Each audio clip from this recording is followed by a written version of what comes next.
Sveiki! Šiandien keliausime po tarpukario Kauną to meto viešuoju transportu. Kitas pasakojimas apie alpinizmą sovietinės okupacijos laikotarpiu. Didėjantis automobilių skaičius ir didmiesčiai dūstantis transporto kamščiuose. Diskutuojant šią aktualią temą būtinai prisimenamas viešasis transportas.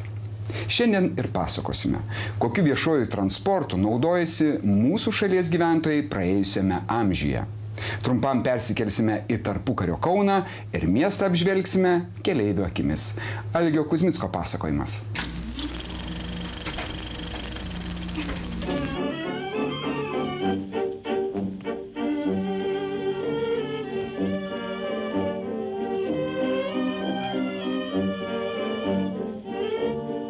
Ketvirtasis praėjusio amžiaus dešimtmetis. Pasaulis bando atsigauti po didžiosios ekonominės krizės, o tuo metu Lietuvos laikinojoje sostinėje Kaune vyksta didžiosios statybos.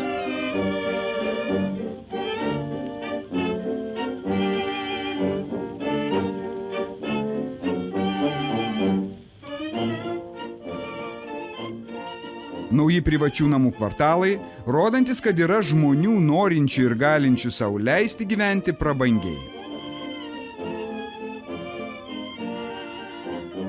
Dygsta visuomeninės paskirties pastatai. Naujakurių šurmuliui ruošiasi švietimo, kultūros ir medicinos sričių specialistai.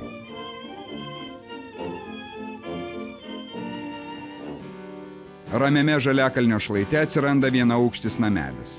Netoks didingas ir išvaizdus kaip kiti to meto Kauno statiniai, tačiau apie jį kalba ir keistą žodį funikulierius mėgina įsidėmėti visi miestiečiai. Neeilinis objektas. Juo asmeniškai rūpinasi prezidentas Antanas Smetona ir burmistras Juozas Vokietaitis. 31 metais pastatytas funikulierius. Miestas nesitikėjo, kad jis bus labai populiarus ir buvo padarytas vienas keleivinis nedidelis vagonėlis, o kitas kaip kontrasvoris prikrautas akmenų. Bet jau tą patį rudenį buvo priimtas sprendimas perdaryti tą krovininį vagoną naujuoju keleiviniu ir po metų nepilnų jau važiavo 2 keleiviniai vagonai. Tačiau projektavimo konkursą laimėjusi Vokietijos firma Kurt Rudolf padarė inžinerinių sprendimų klaidų ir Žaliakalnio funikulieriaus bėgiai buvo šitai vietai netaisyklingai suprojektuoti ir jie pastoviai pjaustė lynus. Dėl didelio pasisukimo kampo trukdavo lynai, didelės buvo eksploatacijos medžiagos ir Žaliakalnio funikulierių 37 metais uždarė didelę rekonstrukciją. Tai keitė bėgius, kardinaliai nepakeitė, bet sakykime taip sušvelnino posūkį, įdėjo, suprojektavo ir pastatė naujus visiškai vagonus didesnius, tokius kaip ir dabar yra. Ir po tų 37 metų rekonstrukcijos funikulierius įgijo dabartinę išvaizdą. Reikia kontroliuoti greitį, nes jeigu viršysi greitį, sudirba greičio ribotuvas ir vagonai automatiškai sustos. Teks iš naujo atpumpuoti gaudytuvus, išvaipinti keleivius, tam reikia jau laiko. Tai reikia atidumo ir kad neviršyt greičio. Ir paskui stabdymas prasideda, švelniai sustabdyti, kad keleivio nenugriūtų ten ir sustoti lygiai ant laiptelio, kad būtų patogu ir išlipti, ir su vežimėliais vaikiškas įvažiuoti ir išvažiuoti. Yra elektromagnetinis stabdis, bet jis nenaudojamas, nes jis labai staigiai stabdo. Jis pritaikytas buvo, kaip čia radio gamykla buvo, kai buvo dideli srautas žmonių, kai vagonėliai buvo perpildyti, tai jis padėdavo mašinistui, kad sustabdyti. Nes nuo svorio jie labai greitai lekia. Važiuojam viršuje 3 keleiviai. Paprasta, bet patikima. Funikulieriaus valdymo kabina. Valdas Danilevičius čia praleido 15 metų. Apie kiekvieną šiame pastate esantį prietaisą mašinistas turi ne tik teorinių, bet ir praktinių žinių. Viskas naudojama, matote, volmetras, ampermetras veikia, jėgos spinta, o čia varinis stabdis. Čia jau jeigu atsisakytų tas mano, tai turėčiau tą traukti, kad nukristų svoriai apačioje, jie spaudžia jėgos ratą ir neleidžia funikulieriaus vagonams judėti.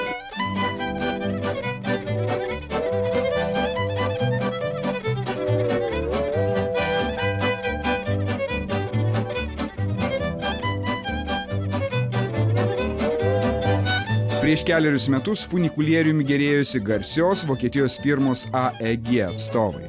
Apsilankę valdymo patalpose, vokiečiai maloniai nustebo pamatę ant prietaisų skydelių išlikusius savo įmonės ženklus. O pravėrę jėgos spintos dureles įsitikino, kad nuo 1931 metų niekas nepasikeitė. Tobulai sukonstruota transporto priemonė visos elektronikos ir mechanikos revoliucijos paprasčiausiai aplenkė.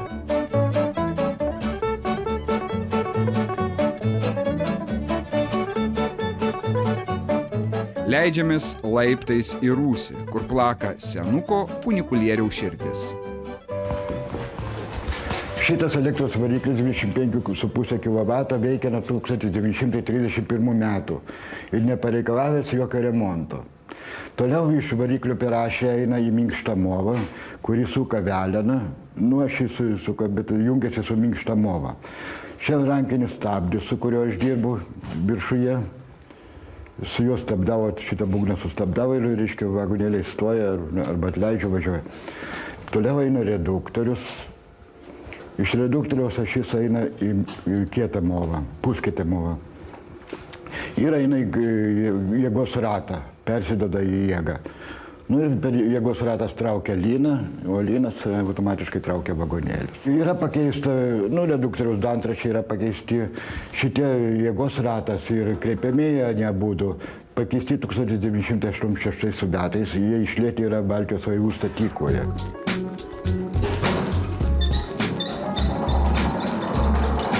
Kartą per savaitę būtina sutepti visus funikulieriaus mechanizmus. Toks paprastas technikos paminklo ilgaamžiškumo receptas.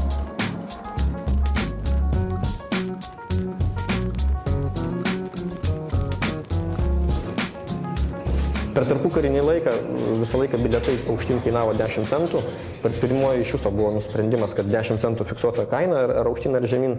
Tačiau šalia buvo, netoli buvo aušros laiptai ir daug žmonių nenorėdami laukti lipdavo žemyn pėsti ir už to buvo priimtas sprendimas atpiginti leidimas į žemyn iki 5 centų.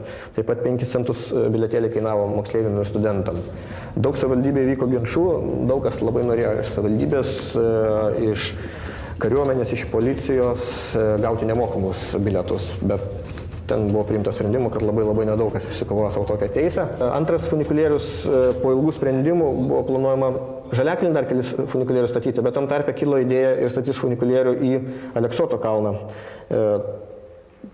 Kai jau statė Aleksoto kalno funikulierių, buvo žinoma, kad jis neatsipirks, nes ten miestas dar nebuvo išsiplėtęs, kaip juokaudavo, kad ten maždaug dėl Maironio pastatyti, ar ten dėl Smetonos mamos, kad jinai galėtų nelipti laiptais į viršų. Ir iš tikrųjų Aleksoto funikulierius, jis buvo mažiau eksploatuojamas, jis mažiau susidėvėjo, jis dabar išlikęs archaiškesnis, su mažiau pakeitimų, bet jis niekados nenešė savivaldybėje jokio pelno. Gal būtent tarpukariu apie nulį jo būdavo pelningumas. Nuo Žaliakalnio ir Aleksoto šlaitų tuo metu kauniečiai galėjo įvertinti viešojo transporto situaciją mieste. O ta situacija, pasak technikos istorijos tyrinėtojų, buvo unikali. Tokios transporto priemonių įvairovės tuomet nebuvo galima išvysti jokiame kitame Lietuvos mieste. Skardžiabalsiai vežikai su savo diližanais, menančiais galbūt net Peterburgo Varšuvos kelio klestėjimo laikus. Puškuojantis garvežiai miestiečiams neduodantis užmiršti dūmų ir garų kvapų. Autobusai su vairuotojais, nuolat keiksnojančiais duobėtas gatves ir virš visų galvų praskrendantis lėktuvai. Gal į Maskvą, o gal į Berlyną.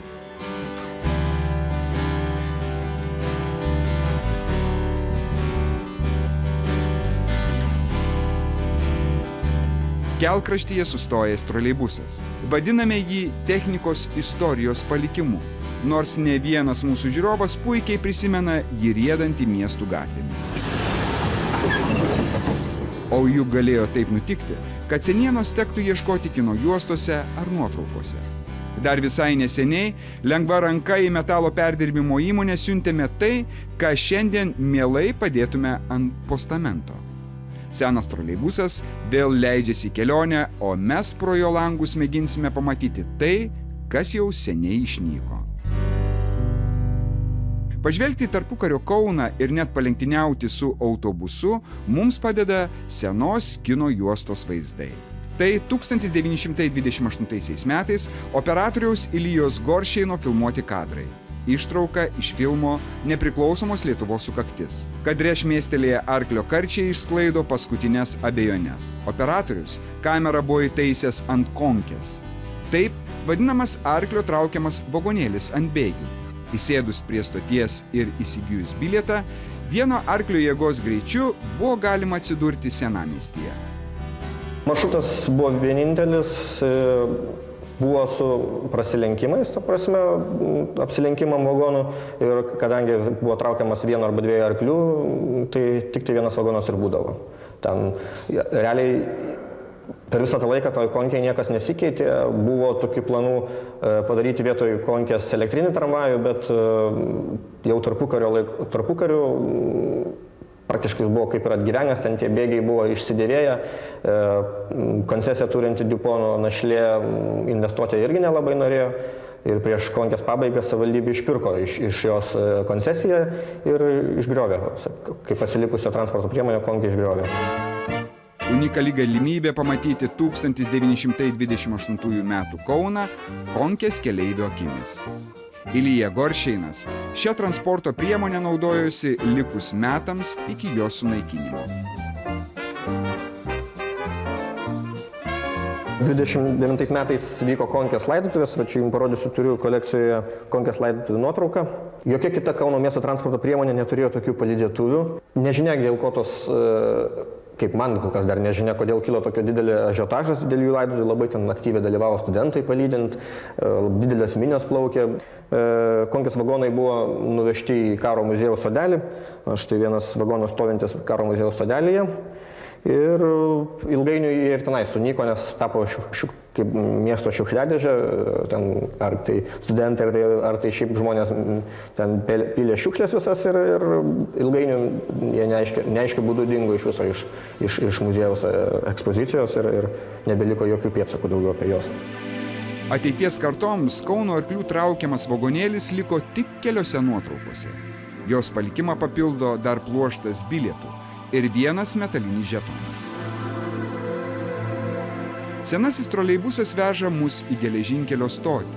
Ta pačia arklių traukiamo vagonėlio linija paslėpta po storo asfalto ir grindinio sluoksniu.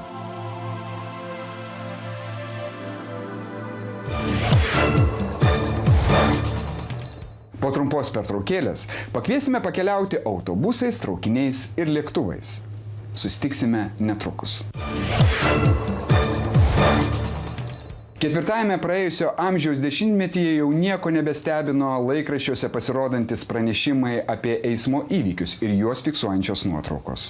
Į duobėtas gatves kasmet išriedėdavo vis daugiau automobilių. Pirmieji autobusai konkuravo su Kauno centru puškuojančiais keleiviniais traukiniais. Iš Aleksoto oro uosto pakilo pirmieji keleiviniai lėktuvai. Tęsime Algio Kuzmicko pasakojimą apie laikinosios sostinės transporto istoriją. Nuo 1924 metų, turintiems šiek tiek pinigų, taupantiems avalynę ir jėgas, Kauno geležinkelio stotį galima pasiekti jau ne vien tik diližanų ar arklių traukiamais vagonėliais. Tais metais mieste pasirodo pirmieji keleiviniai autobusai. Netrukus keleiviams bus pasiūlyti net 5 maršrutai. Naujovė iš karto apgaubiama keistų nutikimų ir skandalų. Buvo labai daug problemų iš tikrųjų su autobusais, keliai prasti labai. Autobusai, sakykime taip, dar tik pradėjo vystytis ir pasaulyje, jie nebuvo stiprus, jie lūždavo, gesdavo, tie koncesininkai nespėdavo atsivežti automobilių dėl įvairių priežasčių, savivaldybei nemokėjo koncesijos mokesčio, bankrutuodavo, tos koncesijos ėjo iš rankų į rankas, nes daugiausia skandalų vykdavo dėl to, kad koks nors koncesininkas nemoka koncesijos, nemoka algų vairuotojams, autobusai laiku neatvyksta į reisus, arba kaip 22 metais, kai pirmos įsteigė maršrutus, turėjo jau išvykti autobusai į Žaliakalnį, paaiškėjo, kad nelaiko viena stabdžių sistemos ant autobusų užsakytų, vėl atidėjo ten 3 ar keliom savaitėm, kol iš Rygos atkeliaus nauji autobusai su padvigubintom stabdžių sistemomis. Tai tos problemos buvo amžinos iki tol, kol savivaldybė perėmė autobusus į savo rankas. Nuo to, aišku, susiekimas, kad perėmė neįtin pagerėjo, bet iš tikrųjų tuo metu taip sutapo, kad autobusai, kad pradėjo gerinti kelius, kad nebebirėjo ten taip tos autobusų važiuoklės. Autobusų atsiradimas fotoreporterių kolekcijas praturtino avarijų vaizdais. Retas įvykis. Tais laikais surasti kliūtį gatvėje, kai eismas nebuvo intensyvus, galėjo tik labai neatidus ar nepatyręs vairuotojas.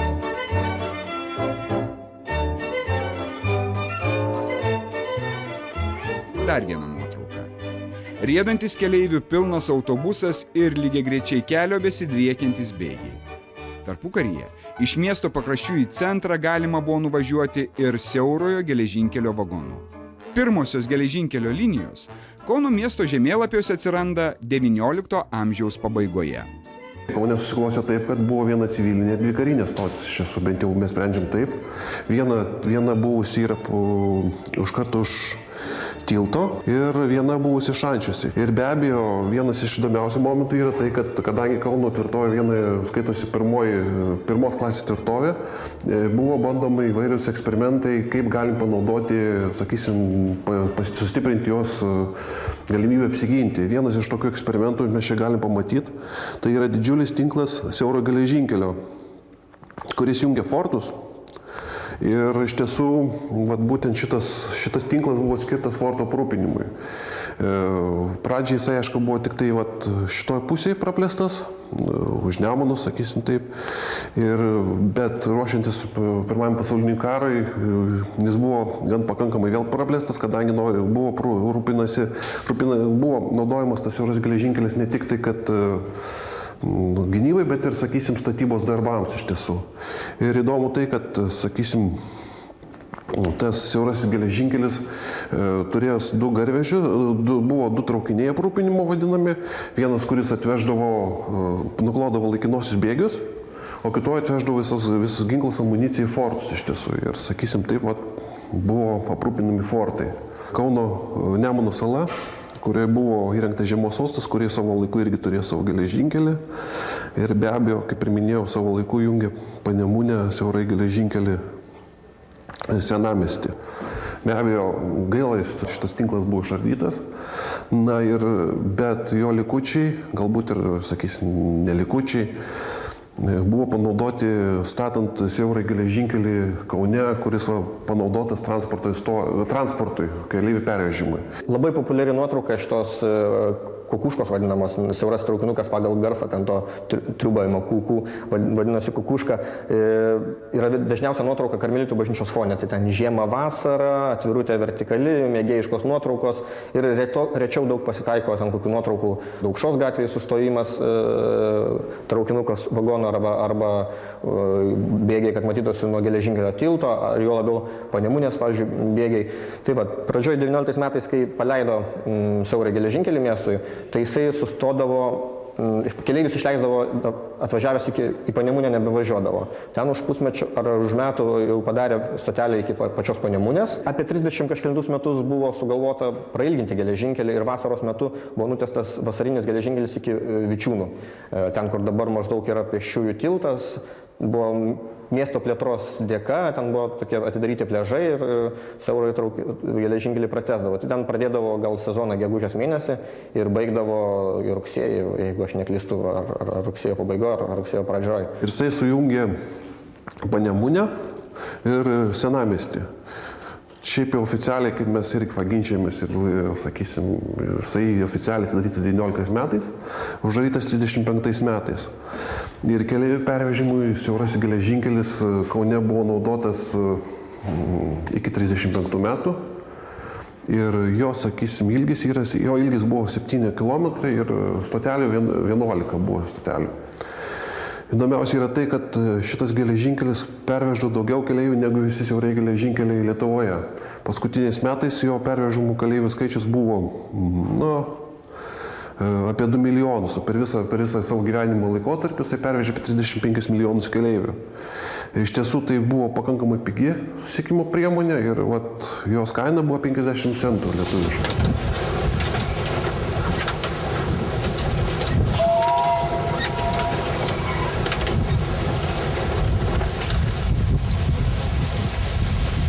Geležinkelis kainavo daug pigiau negu 24 metais atsiradęs autobusas, nes už geležinkelį praktiškai buvo mokama viena taksa už visą maršrutą, o autobusas vienas dalykas kartydavo labai smarkiai ir darydavo maršrutą, dalindavo į atkarpas, už kiekvieną atkarpą turėdavo įmokėti tam tikrą fiksuotą sumą.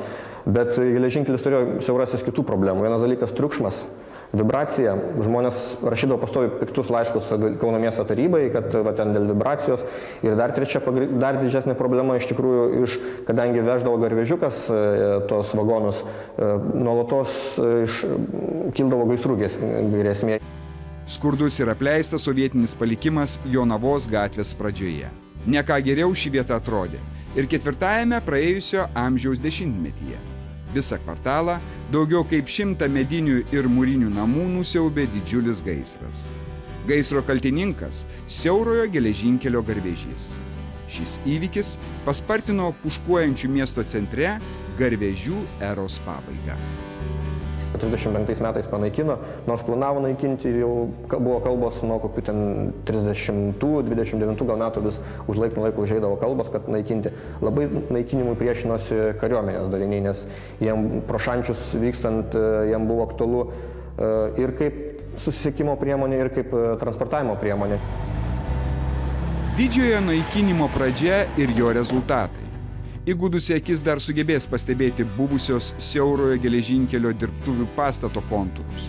Menančius laikus, kai po pravirus vartus išriedėdavo lietuvių meistrų sukonstruotos keleivinės matrisės.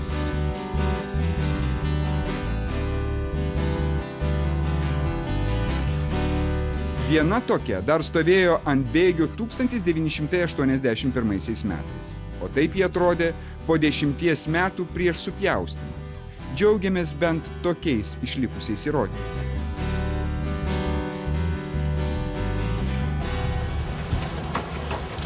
Arčiausia nuo Kauno siaurojo geležinkelio dirbtuvių, Latvijoje, dar galima išvysti puškuojantį garvežį.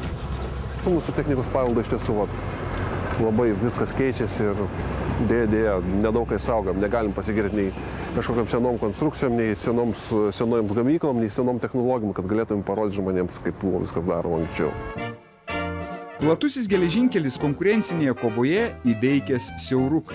Keleiviai kur kas patogiau jausdavosi erdviuose vagonuose, o ir greitis tais laikais buvo vertinamas taip pat kaip ir dabar.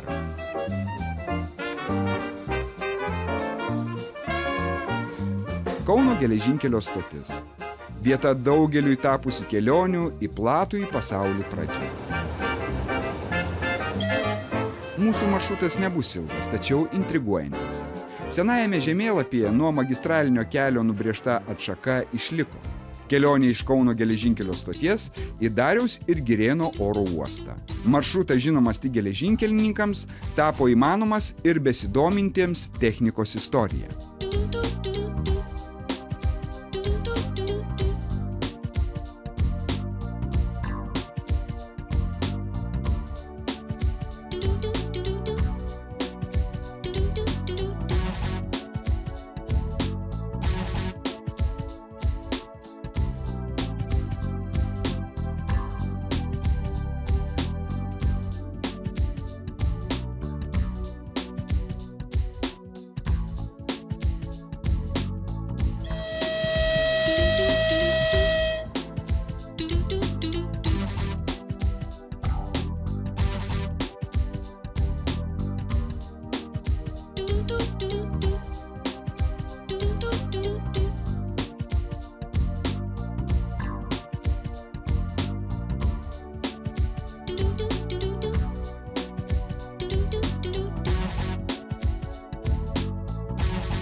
Lietuvos aviacijos lopšys Dariaus ir Girėno aerodromas. Daugelį metų tarnavę tik karinėms oro pajėgoms civilius keleivius į pirmuosius reguliarius skrydžius lakūnai pakvietė tik 1938 metais. Tais metais ant 2 įsigytų naujų angliškų keleivinių lėktuvų Percival Q6 atsirado užrašas Lietuvos oro linijos. Skrydžiai į Palangą, Rygą, Stokholmą. Archyvinėje juostoje užfiksuotas istorinis 1939 m. vyriausybės delegacijos skrydis į Maskvą pasirašyti su sovietais savitarpio pagalbos sutarties. Iki 1939 m. Lietuvos oro linijomis spėjo pasinaudoti 764 keleiviai. Tiek žmonių likusiems žemėje galėjo pasigirti matę Kauną iš paukščio skrydžio.